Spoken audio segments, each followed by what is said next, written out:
asleep, would you agree that you are asleep when you are asleep?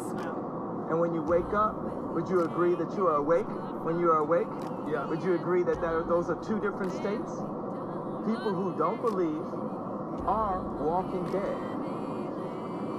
They are asleep. And this is the awakening. That to me right there. Now, once he is elected, the following 4 years, between 2020 and 2024. It's going to be like Buckle up, baby. awakening. It's going to be the best. It's going to be the best 4 years of our lives. I mean, seriously.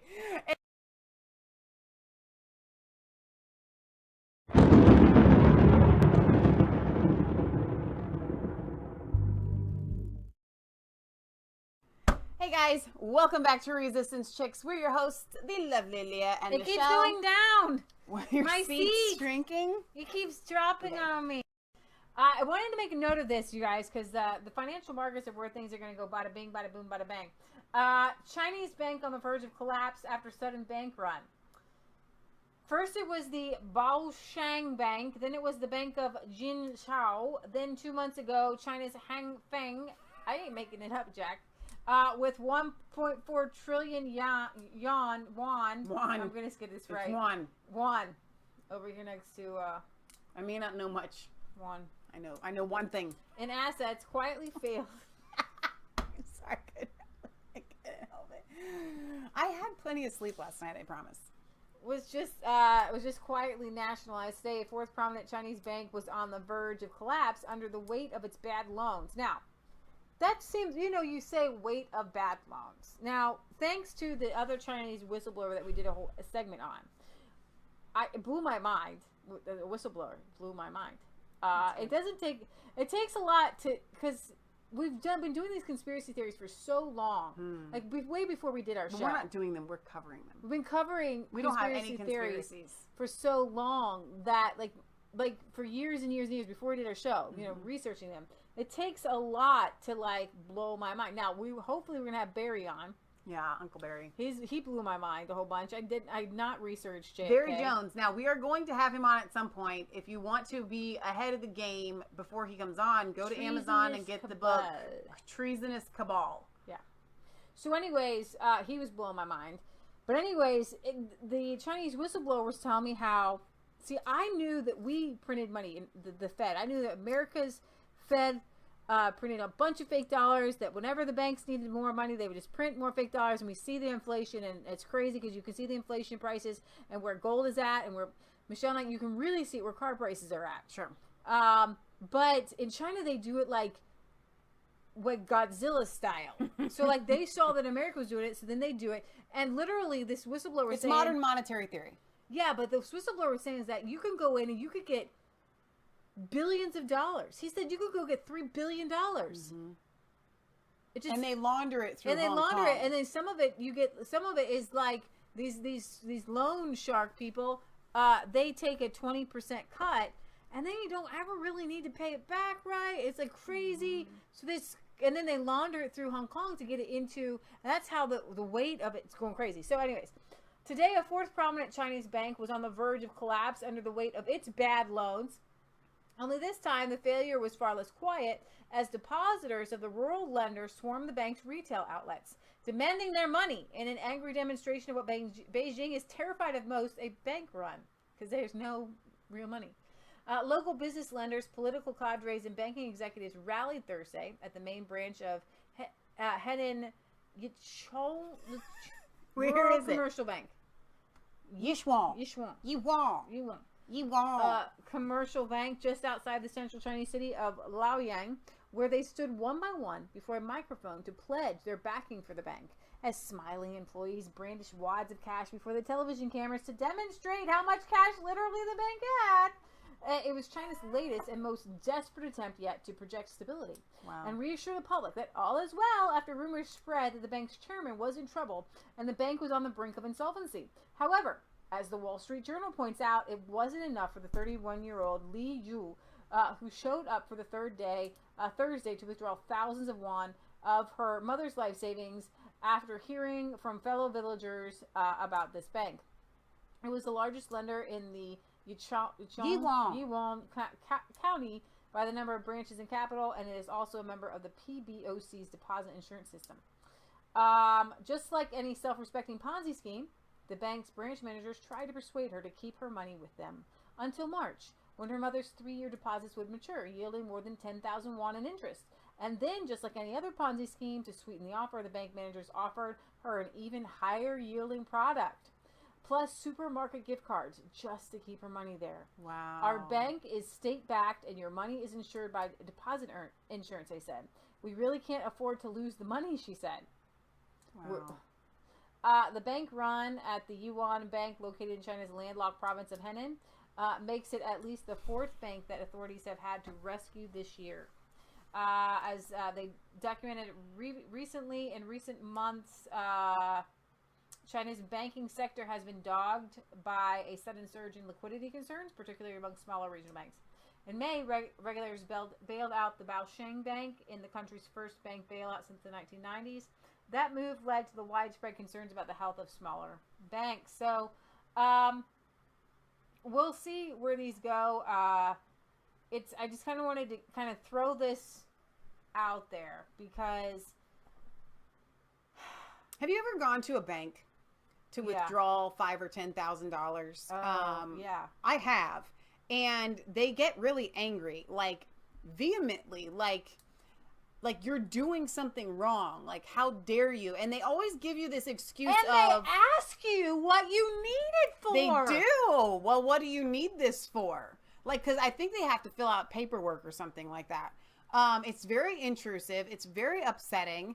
And they make you feel like a criminal trying to withdraw your own money from the bank. And the excuse that they give is that they don't have that much cash in the bank. Like, you don't understand. We don't keep that kind of money. Like, they got a big old giant vault. Okay, no, I know you have the money back there. So you actually need to call ahead of time and get a schedule like days in advance for when their truck is supposed to come. Run. You can't run. There would be no run on the bank. So if tomorrow the economy collapsed and you see a 1929 thing again, and everybody goes to the bank and wants to withdraw money, you'll get nothing. You will get nothing. You will literally get nothing. Try going today to withdraw $5,000 or $10,000. Try just going to get 3, which really is interesting to me. You know why? 2 or 3 is hard. Because a lot of people, they deposit that amount of money. Like, well, not just deposit it. A lot of people pay cash for everything. And so you'll get paid on a Friday and you got like maybe a $2,000 check, and people walk into the bank and they just cash the check. Okay. And it used to be very popular to do that through the 80s and 90s and even 2000s. Now a lot of people have gone digital and they'll deposit their checks. They will give you the money if you're cashing a check, right? Which I find very fascinating, because that's not money that's coming out of their pockets. Mm-hmm. So what I'm trying to get at is, when you go to cash a check, that money, they withdraw it from the depositor, like not the depositor, but the whatever you call the company, whatever company it right is. On their book, and it just goes straight. It's very fluid. It's not coming from them. But when you go to withdraw your money, they treat you as if you're trying to steal from them and withdraw their money. No, this is our money. We can't give it to you. Okay, so go ahead and cash a check. You're fine. $2,000, $3,000. Try withdrawing that amount. This was from Ron Paul, even just today or yesterday. The big government doesn't occur just because taxes are high. That's just only part of it. The real tax is the ability of the Federal Reserve to create money and credit and buy that debt. And so, if you don't like big government for different reasons, conservatives might dislike big government for one reason, liberals for another reason, but all big government depends on the Federal Reserve System. Yep. We wouldn't have a system like this. All one would have to do is go back and look at what happened since 1913 and look at the expansion of government, our involvement in wars, our involvement in welfare redistribution, and that is huge. So if somebody is thinking about peace and prosperity, they can't do it with the Federal Reserve, because the Federal Reserve is, they tell us a little bit, but they're a big member of the deep state. They have a lot of power. Of course, we don't need a Federal Reserve. We should think about how wonderful it would be if we would have a free market, voluntary system where people would work hard, spend what they have left over, they would save, and other people would Amazing. invest it. It used to be called the wonderful nature of the invisible hand. But unfortunately, the invisible hand, which worked quite well, has been turned into the iron fist. And that's what totalitarians want, an iron fist. And no matter whether they call themselves fascists, socialists, or communists, it's an iron fist, because if you don't obey, there'll be a penalty levied on the individuals. So if one is looking for more peace and prosperity, one has to consider the elimination, total elimination of the Federal Reserve System. And in the meantime, until it self-destructs, we ought to know more about it, and we ought to pass a bill to audit the Fed and get to the bottom of why it exists and what kind of special interests benefit from it. Thank you, Ron Paul. Your whole life summed up in 2 minutes by Ron Paul. Everything you need to know to fix everything from your car, learn how to tie your shoes. Everything was just summed up in 2 minutes. Wow, Leah. And the Fed, everything gets into place. Miracles happen. Gonzalo says, I heard that the Titanic was sunk to protect their plans of the Federal Reserve. I don't know if that's true. I don't know if that's true, but it sounds sensational to me. Britt Baza says, Michelle, take a Range Rover with you when you take out that much money, especially if it's not your bank, LOL. The bank gets no choice to be upset then, but they do call the police, LOL. I wanted to point this out. Sarah Carter reports today huge. that law enforcement officials in the state of Ohio, right here, River City, Yeah. capital T that rhymes with P and a stands for fentanyl, reported a musical here. Reported a recent drug bust this week that amounted to over 20 kilograms. It was enough to kill our 40 entire pounds state population. of the pure form of fentanyl. You know, my grandma. Isn't this great? We took care of our grandma for years, and she had severe back pain. Yeah. And she had Fentanyl patches. fentanyl patch, and that's how I was just like, they were just saying, well, whatever you do, don't touch it, don't get it on your hands. And I was like, okay, but where is this fentanyl coming? It's coming from China, but like, it just came in within the past like several handful of years, maybe 5 or 6, maybe 3 or 4 years, that China is lacing like heroin with this fentanyl, and it's to kill people. I know, like it is to kill people, right? Because heroin doesn't kill people fast enough. It doesn't. It's all about population control. The suspects were arrested and will likely face drug trafficking charges. One would hope. 20 kilograms of fentanyl is enough to kill the entire population of my dear beloved state. Many Times over. Oh my gosh. As the significant seizure makes clear, HSI and our partners are united in our resolve to protect our communities and our country. It was county or country from the deadly scourge of drug trafficking. We stand ready to use every tool and resources at our disposal to attack and dismantle these organizations, from the low-level dealers to the source of supply with our law enforcement partners. Fentanyl is a highly potent synthetic opioid. It only takes the equivalent of 4 grains of salt of the drug to kill the average adult. The drug is largely responsible for the devastating opioid epidemic.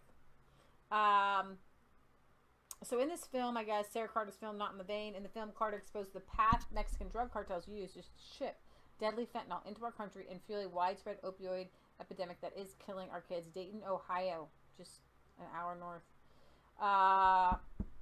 This is a weapon of mass destruction, and I wanted to I agree with that. put that Highly. out there. We don't talk enough about it. We personally have been affected by it. It's family, helping kids try to get off of drugs. So that's good news. It's a good news segment that they got that much, and I wonder how they dispose of it, or do they keep it in case they want to like drop it on Fidel Castro? Yeah, that was a bad thing. Cancer soup. That's what I'm learning in Barry's book, Cancer Soup. How they tried to put together a cancer soup, make cancer stronger and stronger and stronger, and then injected it to Fidel Castro. It didn't work. This is an excellent title here. The Washington Post, terrible, horrible, no good, very bad week. It started with the austere Praise religious of Abu, religious scholar. Baghdadi. Reporting misconstrued facts, making knowingly deceptive admissions, and writing columns defending terrorists are just a few of the things Washington Post journalists were up to this week. So, dun, dun, dun, here we go. Considering, this is from Madeline Osborne from the Federalist. Considering the current state of our media class, cataloging a single newspaper's patterns of journalistic malpractice is a seemingly pointless task. And yet, when a publication claims to be the purveyor of preventing our democracy from dying in darkness, that's their slogan, democracy dies in darkness, the importance of cataloging its very dark week becomes imperative, for democracy's sake. Here's how the Washington Post banner week in bad journalism went down. So on Sunday,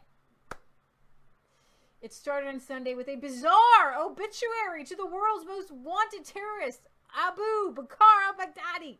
Someone decided the original headline, which was good, by the way, that labeled Baghdadi as a terrorist in chief. Perfect. Just stick with it. Sometimes you just want to stick with it. Right. You add a little something later. Or take a little something out.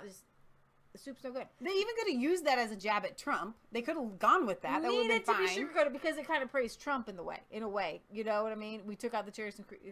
So it was changed to austere religious scholar at the helm of Islamic State.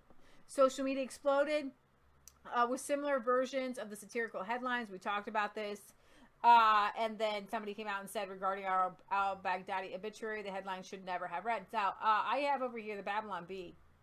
And I love this. Updated style guide for news corporations. So we have the outdated term over here in red and the updated term over here. Terrorists. Go ahead and read the green. Austere religious scholar. Antifa. Austere Molotov cocktail scholars. Joe Biden. Austere hair sniffer. Communist. Austere drone scholar. No, austere scholar on effects of starvation. Sorry, Obama. I read ahead. Austere drone scholar. Planned Parenthood. Austere baby scholars. Katie Hill. Austere bong scholar. She was also pictured the naked girl. Drugs. Yeah, with naked. Elizabeth Warren. Austere Native American scholar. Trump. Austere Nazi leader from the 1930s. Hillary. President. Omar marriage scandal. Nothing. Those might be silent. Okay, I read ahead. Nothing. I read ahead. Kid wearing the mega hat. Terrorist. Nick Salmon. Jeez, I'm good at this skit thing. Yeah, you are. You're really good at that. Okay, so there we have Voldemort, austere political reformer and aspiring school teacher, killed by teen terrorists. Mm-hmm. Jeffrey Dahmer, connoisseur of exotic and locally sourced meats, dies at 34. Nevertheless, the sympathetic portrayal of the ISIS founder remained in the first paragraph of the obituary. Ready? Go ahead, read it. When Abu Bakr al-Baghdadi took the reins of the Islamic State of Iraq in 2010, few had heard of the organization or its new leader, then an austere religious scholar with wire-framed glasses and no known aptitude for fighting and killing. It's still unclear what the post is referring to when it says scholar. Baghdadi graduated from Saddam Hussein's Saddam University, a propaganda program for radicalizing Islamists, but is not an author or scholar of any works other than ISIS recruitment videos. On Monday, the judge who previously threw out the Covington Catholic teen Nick Salmon's $250 million defamation lawsuit against the Washington Post reversed the course and reinstated the case after reviewing an amended complaint. The Post, which thought it was off the hook for its misreporting, will now enter the discovery phase, where it will likely be forced to hand over internal communications on its reporting to Sandman. If they haven't been destroyed by Bitchute already. Yeah, senior contributor to the Federalist Margot Cleveland explained how the presiding judge is reconsidering the Post assertion to run, and so that was exciting. Later that day, Washington Post opinion writer Bax Boot churned out another offensive terrorist take, insinuating blowing up 3 children with a suicide vest proves ISIS leader Abu Bakr al-Baghdadi was not a coward. Trump could not possibly have heard whimpering and crying on the overhead imagery because there was no audio, and Defense Secretary Mark T. Esper and General Mark Milley, the chairman of the Joint Chiefs of Staff, pointedly refused to confirm those details. The assertion that Baghdadi died as a coward was, in any case, contradicted by the fact that rather than be captured, he blew himself up. The Washington Post was Strong forced man. to issue a correction after backlash from people pointing out just how far Boot will go, evidently to point out a praising a terrorist. just to oppose any successes of Trump. An earlier version of this column included a sentence questioning whether Trump was right to call Baghdadi a coward because he blew himself up. The paper said the line was removed because it unintentionally conveyed the impression that I considered Baghdadi courageous. You did. On Tuesday, Washington Post editors who love to write about the importance of free press and the First Amendment green-lighted an op-ed calling for government censorship via hate speech laws. The Washington Post piece in favor of hate speech laws. When I was a journalist, I loved Justice Oliver Wendell Holmes Jr.'s assertion that the Constitution and the First Amendment were not just about protecting free thought for those who agree with us, but freedom for thought that we hate. But as a government official traveling around the world championing the virtues of free speech, I came to see how our First Amendment standard is an outlier. Even the most sophisticated Arab diplomats that I dealt with did not understand why the First Amendment allows someone to burn a Quran. Why, they asked me, would you ever want to protect that? It's a fair question. Yes, the First Amendment protects the thought that we hate, but it should not protect hateful speech that can cause violence by one against another in an age where everyone has a megaphone. That seems to be a design flaw. So, burning a Quran, do you really want to make that illegal? Richard Stengel, a former editor of the Time magazine, who then went to work in the Obama administration, writes that the underpinning of the First Amendment was engineered for a simpler era and warned against the damaging impact of hate speech. And as if one bizarre op-ed was enough for Tuesday, the Post published a piece by Democrat Lanny Davis and Republican Anthony Scaramucci arguing for the impeachment of Trump without a Senate trial. If such public announcements of open-mindedness by at least 20 Republican jurors do not occur within a month or so after the House impeachment resolution, then we suggest a Senate trial would be a waste of time and unwise. Forget evidence and due process, that's just a waste of time. On Wednesday, the Post conservative columnist Jennifer Rubin took a beat down from CBS journalist Jan Crawford on Twitter after Rubin tried to smart off with disparaging comments about Trump's judicial nominees. Rubin tweeted HuffPost links digging up something Judge Nemi Rao wrote in college. Naomi. And then it goes back and forth. I don't really care what they did. A top national security official, Tom Morrison, who listened, he said that nothing was wrong with the phone call. We just talked about that. But then they said that White House official expected to confirm Bill Taylor's account that Trump appeared to seek a quid pro quo. That did not happen. So that was a lie. The opposite actually happened. Another headline from the Post on Thursday read, Trump judicial nominee cries over scathing letter from American Bar Association. The story was about how a judicial nominee for the Ninth Circuit Court of Appeals, Lawrence Van Dyke, got choked up in his hearing when senators asked him about a disparaging letter written by the chair of an ABA committee. But you have to wait until the 27th paragraph, literally the last paragraph, before the WAPO mentions the letter was written by his political opponent. What a garbage piece of writing. So what the reporter Hannah Knowles conveniently left out of her reporting was that Van Dyke's lead ABA evaluator is a Montana attorney, Marcia Davenport, who has a history of politically opposing Van Dyke. And so that's totally, it's just a, and then we had the dog thing, and then it just keeps going on.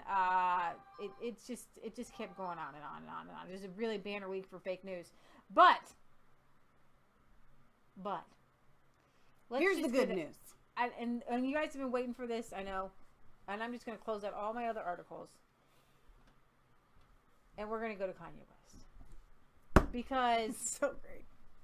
And Michelle, if you could put in the link, the 2-hour Jesus King thing that we watched. We just had a Holy Ghost time this week. Michelle and I have had a great week this week watching Kanye. We've been listening to his videos. They were fighting. Listening to his words. Listening to his interviews over and over again. I loved the air pool thing that he did with James Corden. That was wonderful. The entire choir was on the airplane and they were singing, and it was just so fun. So here we have James Corden did a skit, but rode on the plane with Kanye's choir. And I'm gonna play you some clips here. Jesus walk with me. to the hustlers, killers, murderers, drug dealers, even the strippers. Jesus walks with them. To the victims of welfare, for we living in hell here. Hell yeah. Jesus walks with them. Now hear me, wanna see thee more clearly. I know he hear me when my feet get weary, cause we're the almost nearly extinct. We rappers as role models, we rap, we don't think. I ain't here to argue about his facial features. We're here to turn atheists into believers. I'm just trying to say the way school need teachers, the way Catholic needed freezers. That's the way I need Jesus. So here go my single dog, radio nieces. They say you can rap about anything except for Jesus. That means guns, sex, lies, videotape. But if I talk about God, my record won't get played. Well, if this take away from my spins, which will probably take away from my ends, I know it take away from my sins. Bring the day that we dream about. Next time we on a plane, everybody screaming out. God show me the way, cause the devil tried to break me down. The only thing that I prayed is that my feet don't fail me now. And I don't think there's nothing I can do now to right my wrongs. I want to talk to God, I ain't afraid. So Jane Corden there was truly happy to watch. Now that. so that's just the Jesus Walks version of that, and that's already a song that he just reworded it.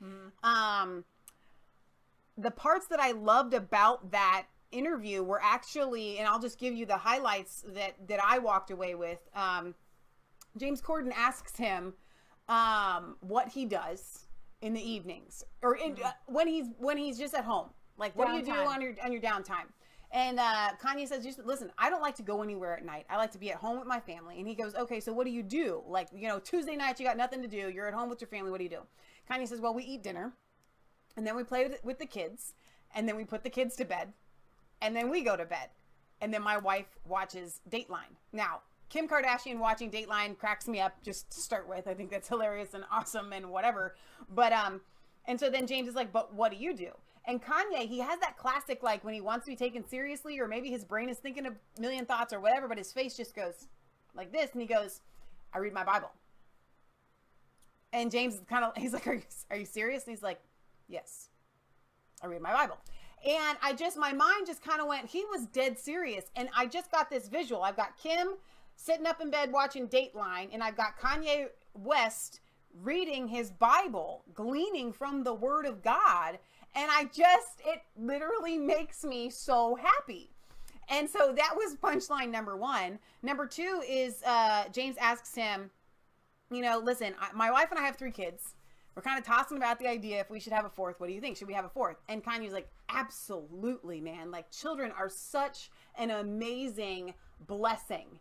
And you don't have to pull it up. I'm telling them. But it's so cool to watch. But why am I telling the story if you're just going to show it to them? I might not be able to find it. Okay. It's a long thing. And it's near the end.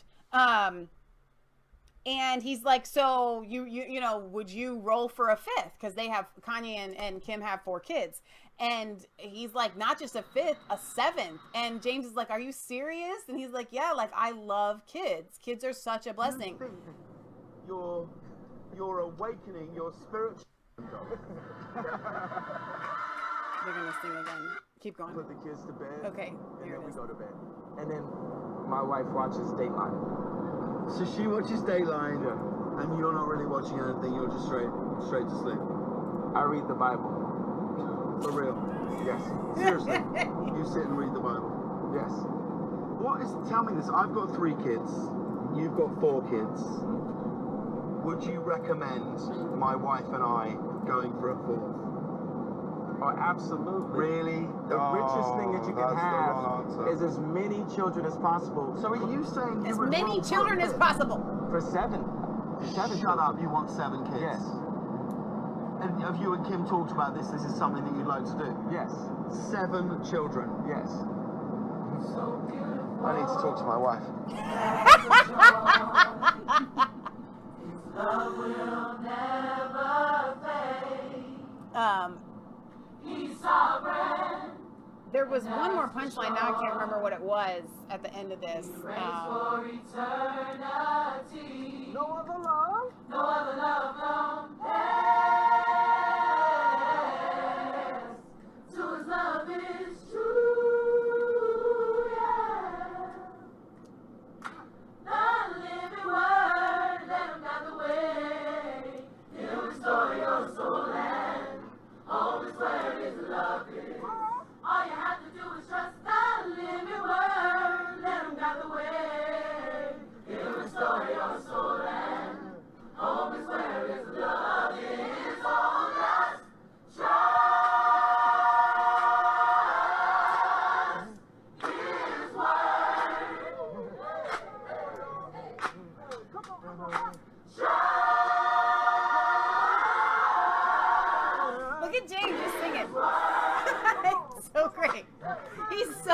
happy to be there.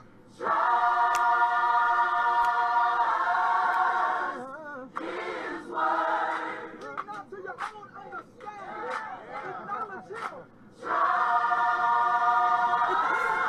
genuine smile on Kanye's face. Just.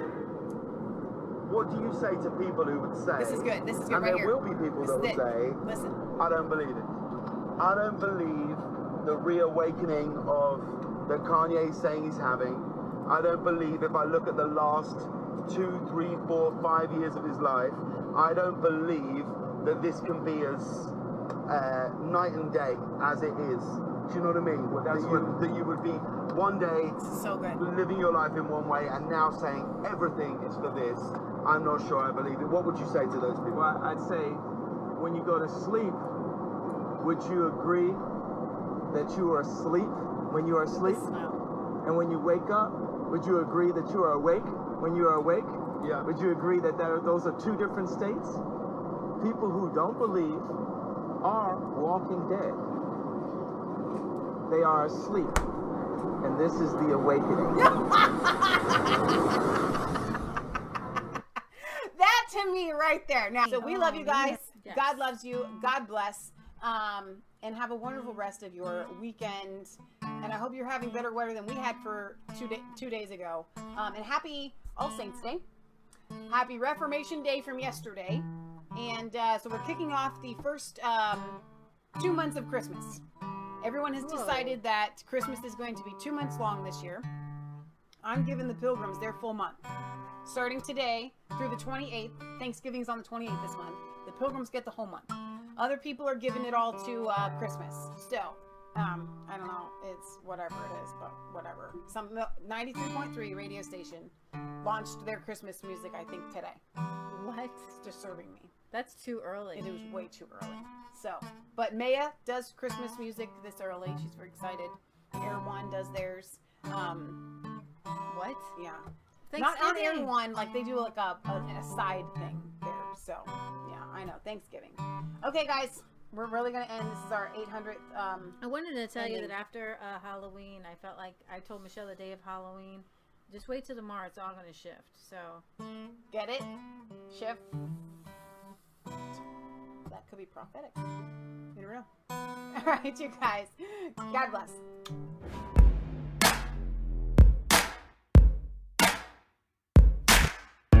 I was cold, all alone. No place for home every day. So afraid, but you called my name.